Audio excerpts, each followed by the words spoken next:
ஒரு மனிதனை அழிக்க பெரிய பகைவர் தேவையில்லை, அவன் குணமே போதும். உன் தோல்வியடைவதற்கு காரணம் உலகமா? இல்லை, உன் குணநலனே. குணமென்றால் என்ன? நீ நம்பும் மதிப்புகள், நீ கடைபிடிக்கும் நெறிகள், அழுத்தத்தில் நீ காட்டும் எதிர்வினை.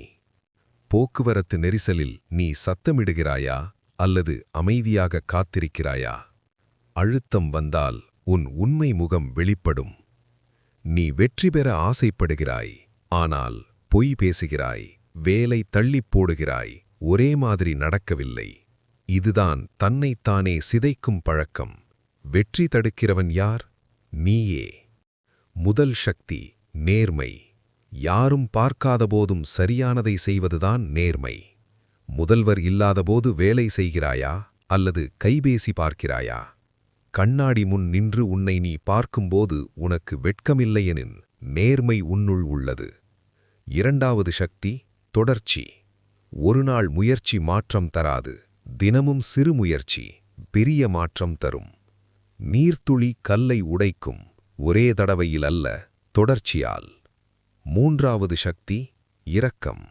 பணமிருந்தால் மனிதனாக முடியாது, இரக்கமிருந்தால்தான் மனிதன். அம்மாவுக்கு உதவுவது, மனைவிக்கு ஆறுதல் கூறுவது, தவறு செய்தவரை மன்னிப்பது, இது பலவீனமல்ல, இது உயர்ந்த குணம். நீ உன் குணத்தை மாற்ற முடியும். பழைய எண்ணம், நான் சீக்கிரம் கோபப்படுவேன்.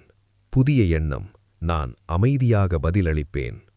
மீண்டும் மீண்டும் பயிற்சி செய், உன் மனம் மாறும், உன் வாழ்க்கை மாறும்.